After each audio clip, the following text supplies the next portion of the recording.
That was interesting. Apparently, I can broadcast my Hangout for 8 hours on YouTube. Not that I particularly want to. Hi, for those that don't know me, my name is Michael Mason from Plus My Reach, and this is going to be a brief Q&A regarding Plus My Reach, what it does, how it does it, and who can benefit from it. Now, while I'm waiting for questions to come through on the event page, through the comment tracker, etc., feel free to just go into the event page, make a comment, and I'll come back to you on that. What I'd like to do first of all is do a quick demonstration of the system. So I'm just going to share my screen here. If I can find the right one. Here we go. We've changed the layout slightly, and right now when you go to the website, you're going to see three basic options, and these options are there for anyone that isn't actually logged into the system. I'm just going to make some adjustments in the back end before I log in myself, so you see what you need to see. In effect, anybody can use this system. We've made it, I hope, as simple as possible to use. Click, click, you get your report. So first of all, what does Plus My Reach do? Well, Plus My Reach, at a very basic level, provides you with analytics reporting for your Google Plus events. So let's say, for example, you're running an event, next week or even today, and you want to be able to produce a report on that and find out how many people attended, how many people shared, commented, etc. So I'm going to log in now, and I'm actually going to run a report. Whoop, my session has expired because I've been sat there waiting for too long. I'm going to run a report on this event. So you see here, I have an option to look at my subscriptions. It says that because I have a subscription. If I didn't have one, it would say subscribe. So I'm going to create a report. Very simple. I paste in the URL for the event here, you'll see. And then I say submit the report. And it's reminding me that it may take some time to run the report, so I just need to click OK. You'll see here in the bottom corner, it just disappeared for a moment there. It's waiting. You'll see in the top there the little timer running. There we go, the report's ready, so I'll just click through. And there's my report. I don't expect some fantastic stats for this report, to be honest, because we haven't really pushed it out there.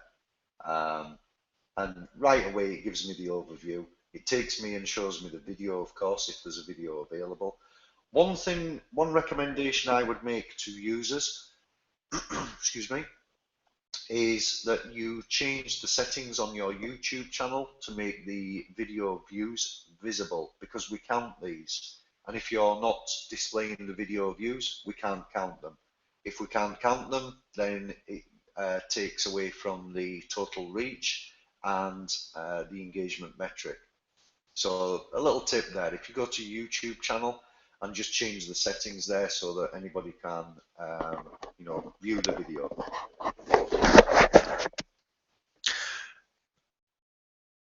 Okay, we've got engagement by type and engagement by gender.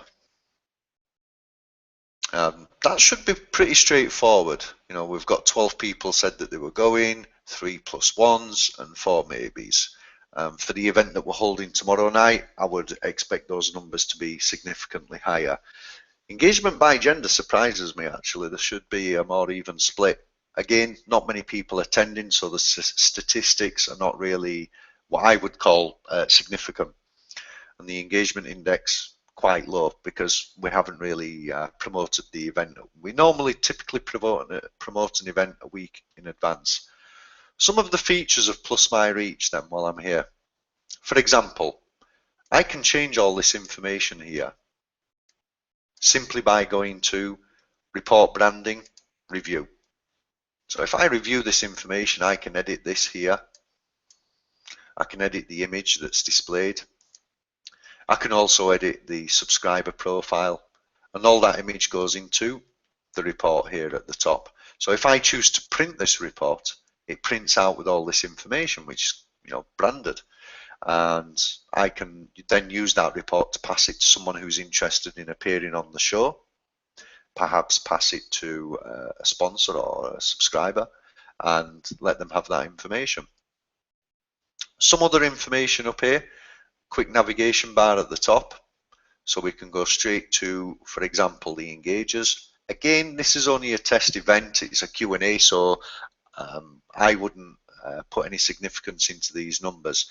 But I can see that even though this has been a lightly promoted event, we have 11 active engagers, and we can even click out to their profiles and go to their Google Plus profile should we choose to.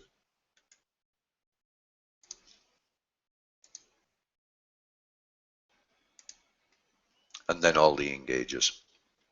So that really includes everybody who's done anything regarding this event. They may have hit +1, they may have commented, they may possibly have shared, added a photo to the event stream.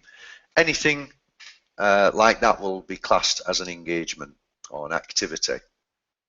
So if we go back up to the top here, I'll just have a look at the metrics. So we'll see here, there's some information that will display while I'm logged in, but will not display if this page is shared using the short link there. So I'll just go very briefly through this. We have the +1 count, so 3 people have +1s. We have 12 people going, 4 maybes, but 27 engagers. So that's the number of unique Google Plus profiles that we have identified that have engaged with the event. And again, like I said, that could be a +1, it could be a comment, it could be anything. You know? James, maybe you might want to set your gender. But what we found when we were producing data, I'll just take the screen share off for a moment. When we were actually collocating the data, one of the things I do as a developer is I hoover data and just consume it in vast amounts. And then I have a look at it and I think, well, you know, what part of this data is relevant? You know, I ask myself 2 basic questions, you know, number 1, can I get the data? And then number 2, should I get the data? Because fortunately for a developer and unfortunately for the majority of social media users, there is actually a lot of data available on an individual across the various social media networks. But whether it's ethical or morally right to pull that data across is a decision that you have to make. You know, you don't want to frighten your users, even though that information is publicly available. One of the things that I discovered when we were collecting the data was that around 80 to 90% of the users had their gender displayed publicly. And I thought, well, you know what, that would be quite interesting to anyone wanting to sponsor a show, anybody running a show, you know.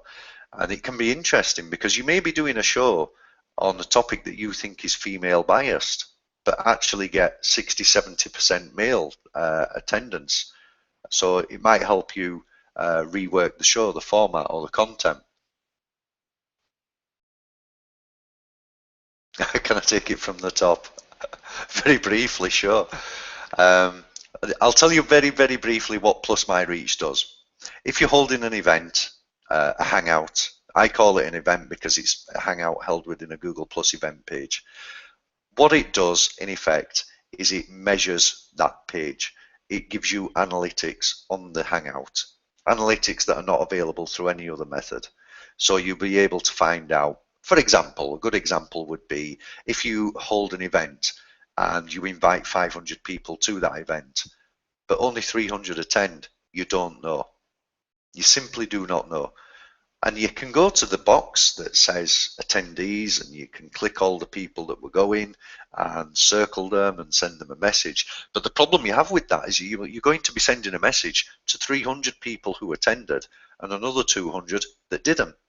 So in effect, you're spamming 200 people. What our system does is it gives you the ability to identify the ones that actually engaged. Now, I'll just go back to the screen share and show you what I mean by that.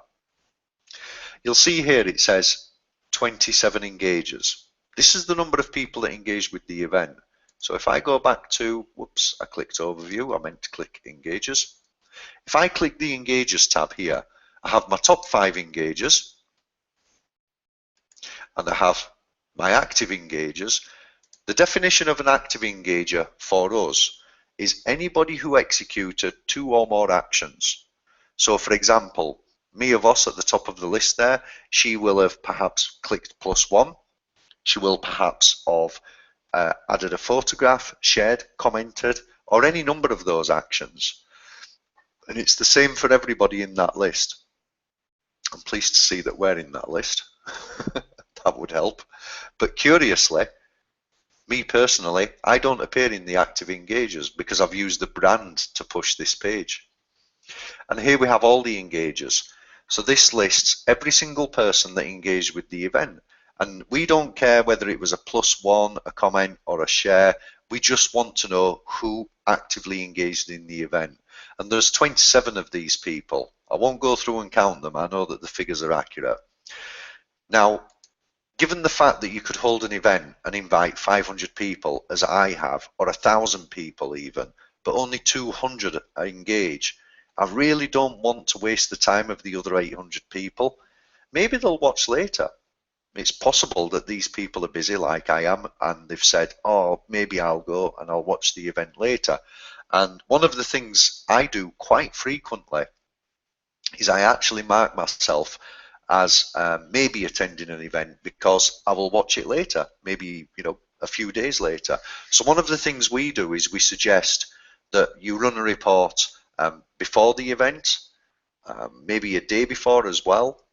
We always generate a report right at the beginning, maybe a few hours after we've created the event, and a day before the event, on the day, while the event is running, then a day after, and maybe a few days afterwards as well. And there's a very good reason for that. I'm going to show you a graph that gives you a very good distribution of the data and shows you, how we measure the data and how it displays.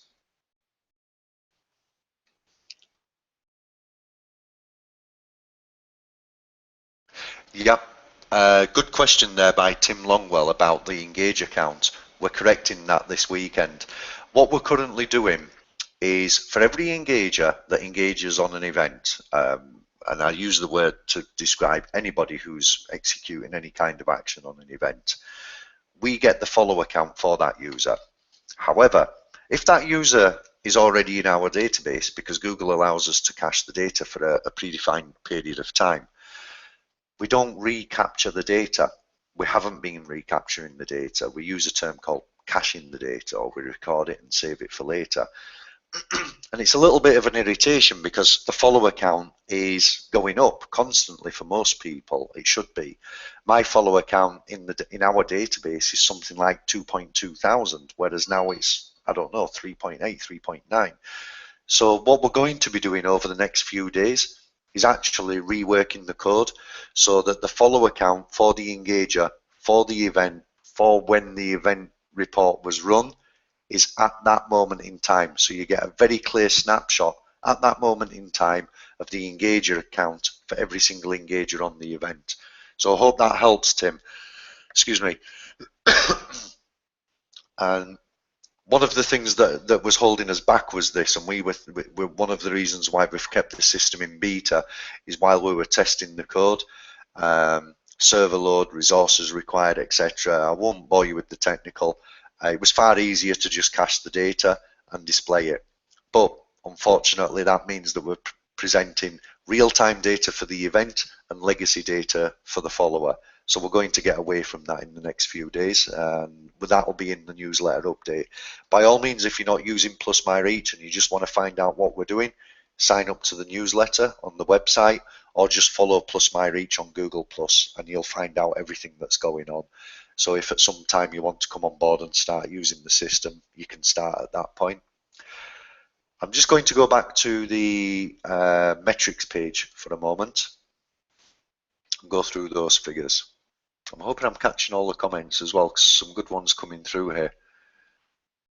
Mark, can we put a comment there? No comments, yeah, engagement was at 100%. as comments had been made to begin to drop. What does this mean? If you're talking about the engagement index mark, the needle gauge, that probably means that every single person that said that they were going actually made a comment on the event or did something. It could be a +1, it could be a photograph, it could be a share. For example, if you invite me to an event, I get a notification in my notification stream. I have an option to click +1 and share. That never appears on the event page, but it goes out to my followers, and it would count towards the plus my reach metrics that we're producing. So it's entirely possible that people can actually increase the engagement of an event without even touching the event page. So if I go to the metrics page here, I keep trying to click the menu items in the screen share. You'll see here I've gone through the first few there, and that's pretty self-explanatory. This figure here, their reach, is the reach of the followers for these engagers. These 27 engagers have 185,000 followers. I know for a fact if I run this report now, that figure will have gone up because we're live and we've got people engaging on the event. Active engagers, again, people that have performed 2 or more actions. What we do as well with the active engagers is, especially for this figure here, the active reach, we do not count event comments because they simply don't get out into the real world, the follower count for that user. So we count things like a +1 because that's publicly visible, a share, images, things like that. The engagement metric is simply a sum total of all the actions performed on the event, while the total reach is the total reach for the event for all the engagers.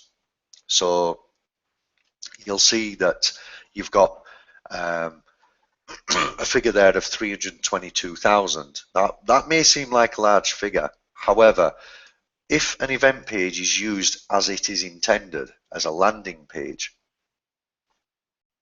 you can re-engage people a day, a week, a month, 6 months later about the same topic.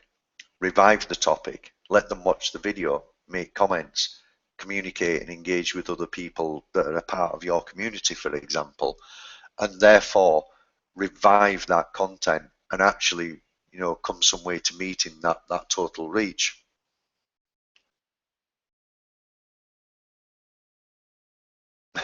Yeah. Thanks, Tim. But hopefully that problem is going to be dealt with this weekend, which isn't really a problem actually. It's just a sensible thing to do, and we'll have some great news for you this week, and we have some other things coming up over the next few days as well, which we're going to be discussing in tomorrow night's hangout as well. You'll see here as well that I've got a list of all my recent events. This is a list of every single, the last 10 reports I have run and the engagement metric. We are still working on the code to add a column here to go to the event page, the event report itself, and you can link out directly to the event page as well. So you can go directly to that. Top engagers is probably going to perform a little bit slow for me. That code needs reworking, but what this page actually does is display a list of the top male, the top female, top 5, and the top 5 engagers by follower count. So if you're looking for the big hitters, the ones that have, the 400,000-500,000 followers, million followers, they're presented for you. We collocate that data for you, so you can ensure that you're engaging with the right people. There's another page as well, which is available to the higher profiles or the higher subscriptions on Plus My Reach for the social profiles. And what this does, when I can get the page to display, is for every profile on Google Plus, quite a lot of them have links out to Facebook, Twitter, LinkedIn, and YouTube. So we collocate this data, and at the moment we're simply saying how many users have a Facebook profile. So of all the people that have engaged on this event so far, at the point where we run this report at, according to this, 21:33 GMT, 11 users have a Facebook profile. 16 of you have a Twitter account. 6 of you have a YouTube account listed, and 9 of you can be found on LinkedIn. Now, clearly we're not making this data publicly available, and it's only going to be available for the premium accounts, because later we are actually going to provide the ability to link out directly to these profiles. And that, for somebody looking to build a network, for me, from my own personal point of view, is worth its weight in gold, because you may possibly be trying to reach out, and this is one of the main reason why we developed this facility. I, for example, may want to reach out to users on Facebook. These users may not be using Google Hangouts regularly, but they may come along to the Hangout just to see what we're doing. So adding them to a circle, which you can do, click, click, click, add them to a circle, send them all a message, thank you very much for attending. Now, adding these users to a circle may not be of any value because they may not be on Google that much. I, for example, receive messages on Facebook, and a week later I respond and people say, well, where were you? So I was on Google, buddy, you know, find me over there. And it's the same, it works the other way around. So if I was trying to encourage a Facebook audience to come over to Google, and I was going to run a Google Hangout in order to do that, I would actually try and find their Facebook profile and engage with them on Facebook. The only drawback is Facebook is a closed network, so you have to send a friend request, wait for them to accept that friend request, and then you can communicate with them or invite them over to a Google community. You know, by the time they've got to a Hangout, they've pretty much, you know, worked out how Google works, and they're available to you. You can add them to a circle. One of the things I'm personally working on is trying to network with people in video marketing and talk to them about, you know, what Hangouts do. And because of what Plus My Reach does, we can actually provide them with metrics on their Hangouts, details of their Hangouts, and very detailed statistics as well, if we choose to dig a little deeper, which, as far as I'm aware, and, you know, feel free to correct me, guys, as far as I'm aware, no other platform provides the level of data that we can provide on the users that attended. I'm waiting for somebody to come on. Oh no, there's a minute delay on the video, so I'm good for a minute. So if anyone's got any questions, you know, fire them into the comment stream. I think I've covered just about everything that's been asked. Am I in the right place, Mark? Yes, you are. An 8-hour general Q&A might be a bit too much. I think so too. I do the, what's it called? The Google Plus Live Week. Google Plus Week show with Dan McDermott. I watch that now and again. That's hard going. That's 4 hours and I'm up till 5 o'clock watching it sometimes.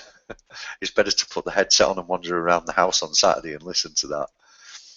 What we're going to do as well is we're going to open up a Q&A section on the website, because one of the great things about the system is it's so simple. People are finding it really, really easy to use. I think I have had 2 support requests in the last month where somebody genuinely had a problem with the system, couldn't use it, it was producing an error or something like that, and I went in and I fixed it. That's fantastic. But we do get a lot of repeat questions about the same topic from new users coming along. So I think we need to open up a Q&A system on the website, allow people to ask a question there and have it answered by myself or one of the other developers or one of the team. Which brings me on to another piece of good news, but we can't tell you until tomorrow. Oh, come along tomorrow, guys, 9:30. Some spectacular news coming out. You've really got to be there, even for the replay. Watch the replay, you'll love it. Okay, Mark, regarding your report, yep, we've covered that. Lots of engagement here. Listed me as engaged on the event. I think I covered the question from Tim, but I'll just go over it again for anybody that has just come in. If somebody is invited to an event let's call it a Hangout because that's what it is, and they get that notification in their notification stream. Say, for example, you invite me to an event. Frequently in the notification stream, I will click maybe, +1, and share. That's 3 actions. And I've performed those 3 actions without even attending the event page. So it's entirely possible that you could run a report through Plus My Reach for an event and find high engagement on that event, and then look at the event page and think, well, nobody's commented. Why am I getting such high engagement? And that's the reason why. People are busy and the notifications make life so much easier. And then it goes into your calendar, you get a reminder and you think, oh yeah, that's John's event. Click, go through and participate. I hope you've caught up, Vivek. Any questions, feel free. I understand about server load, yep.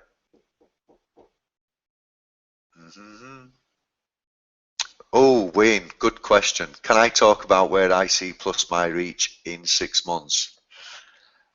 I could take the Google line and say we don't talk about future developments, but what I can say to you is we've got some fantastic news coming out tomorrow night. We're doing a show tomorrow with Ryan, the guy that was with us a couple of weeks ago, talking about monetizing Hangouts, and we were talking about branding.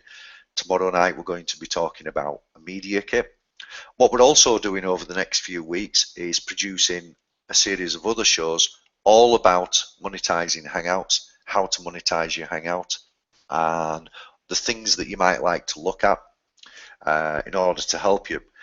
Some of the other things that we're working on are to homogenize the reporting system, make it a little bit easier. I know it is easy to access, but we want to be able to make the public facing data a little easier to navigate, so that when you share a report with someone at a public level, they can gain access to as much data as possible that we allow them to gain access to without having to have individual links. It does make life a little easier, so they can go from the overview to the metrics and then to other information. We may also, for the premium accounts, allow people to open up the engagers list, but we will consult with the users before we do that, mainly because we're giving away, well, we're not giving away personal information. They could go to the event page and get the information, but we're making it easier for them. So it's possible we may open that up as well. It's in discussion. Hope that helps. I mean, but the navigation, definitely, we've had a few requests for that, and we need to open that up. It's just we're focused on the core code at the moment, so we're going to open up some of the additional features later. I think that about wraps up the session. I wanted to keep it to 30 minutes, and I think I've covered that nicely. What I'd like to say is, if anyone has any questions, push them into the event page. We will respond, I will respond, or someone from Plus My Reach will respond, and we will be opening up a Q&A section on the website probably this weekend, if not by the latter part of next week. And we welcome your engagement. You know, we really love the feedback we're getting from the beta testers. We're collaborating with quite a few people out there as well. As you'll notice, we've opened up a partnership page, and this is for people that we think add value to Hangouts. Ronnie Binter is on there, for example, because a lot of people want to run Hangouts but recognize they need training. So we've partnered with Ronnie Binter there to help people with training. And I think we're going to be opening up a recommended services page, or other services page, associated services, because people do need things like graphic design. Perhaps we may even have a recommended equipment page. You know, I'm using a Logitech C920. I've got Logitech headset. You know, if Logitech want to give me money for that, they're more than welcome. I'll put a little logo at the back here. Techniques, tips and tricks, things like that. Because as many people know out there, I can also produce Hangouts, but I just choose not to. I'm busy with Plus My Reach, and maybe some other sections on the website to make things nice and easy for people, to make it a central source of information. I do know that one of the other things, coming back to Wayne's question, one of the other things we are considering is perhaps, you know, liaising in a way with hosts and sponsors to try and put them together, because it can be difficult to find the right host for your show. And obviously, if people are running reports through our system, we will know the kinds of shows that are being run. I think the data sharing option is cool, Wayne says. I'm glad you think that. We want to be able, within the limits of data protection, we want to be able to give you access to as much information as possible to help you make your Hangouts better, to make your engagement better. And for those hosts who are looking for sponsors, we want to help you as well. We want to work together.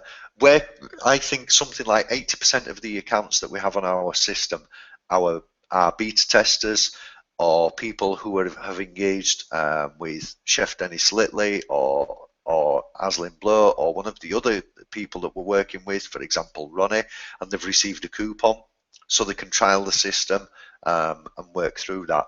What I would suggest to anybody who is watching, who is thinking about using the system and looking at the subscriptions, come along tomorrow night to the hangout that we're doing with Ryan, and we will offer a coupon on that page. I think Ryan may have an offer as well. He did one a couple of weeks ago for branding, and he did our branding actually for Plus My Reach, and he did a spectacular job. And hopefully we'll be able to help you there as well. We want people to use the system. We want people to see the value that the system provides before they even pay a dime. I don't mind. Use it, and then if you don't think it's for you right now, come back later when you're doing Hangouts and you want the data. It's not a problem.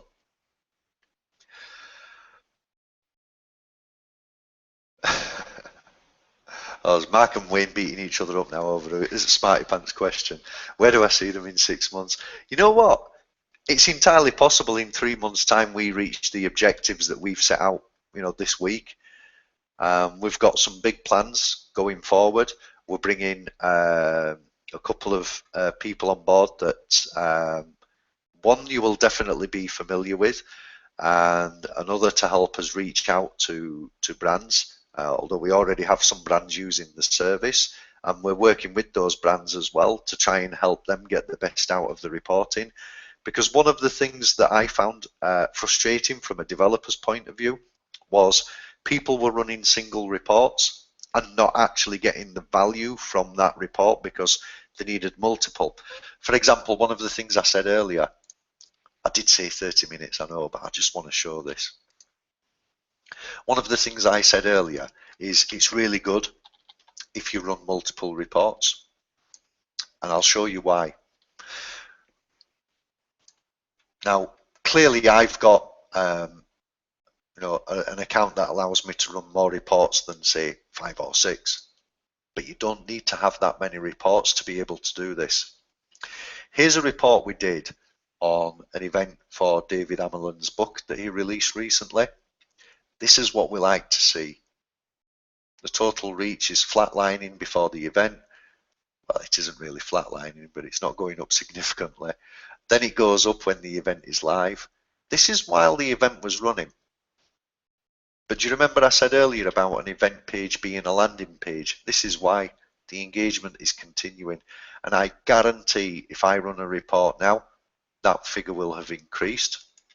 And we'll see here the engagement metric also kind of loosely correlates or matches the total reach, and again it's gone up again. If I run a report, that will have gone up as well. The engagement index, something I didn't cover.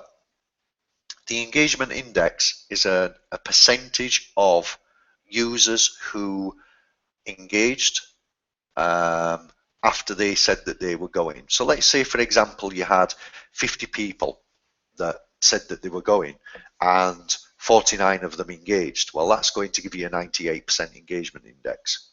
So if they shared, clicked +1, etc., etc., etc. So the more engagement you solicit from the users, the higher that figure. And there's a very easy method to get that figure high. You simply comment against the comments. I'm doing it now live. I will go back in later and comment through text, and that will actually increase the engagement index. Okay, so $1 to try, pretty low barrier. Yeah, I know. That $1 price may go up slightly over the next few days. We're certainly going to be coming out of beta probably in the next 7 days, and at that point the prices will be fixed, the number of reports available will be fixed. If anything, the number of reports will go up. The prices, if it does go up, is not going to increase significantly, because we want people to be able to use the system. We don't want to put people off because of the price, simple as. So by all means, guys, push your comments into the event page if anything else comes to mind, and come along tomorrow night and have a chat with Ryan, find out about creating a media kit. I want to know about it for my own branding, and we'll hopefully see you again tomorrow. Oh yeah, schedule reports, Mark. Very good point. I completely forgot. Rather than running an individual report, you can actually schedule reports as well. So for example, we've got an event tomorrow. I selected create a schedule report, and it runs exactly the same as a normal report. You just put the event link in, and then you tell it what day the event is going to be on. So for example, tomorrow. And then what will happen is tonight, tomorrow, and the day after, one report will be run. And I would suggest that you run one a few days before and a few days after, and then right when the event is running as well. So at least you get 5 reports, and then you'll get that line graph that increases and shows the engagement going up as the event goes live, and then goes up again after the event because of the continual event engagement on the event page. But it does make life so much easier. Click, run 3 reports for me. Come back a week later when you've forgotten about it and look at the data. Fantastic. Okay, guys, thanks very much for your time. Again, any questions, post them on the event page, and hopefully we'll catch up again tomorrow night. Bye.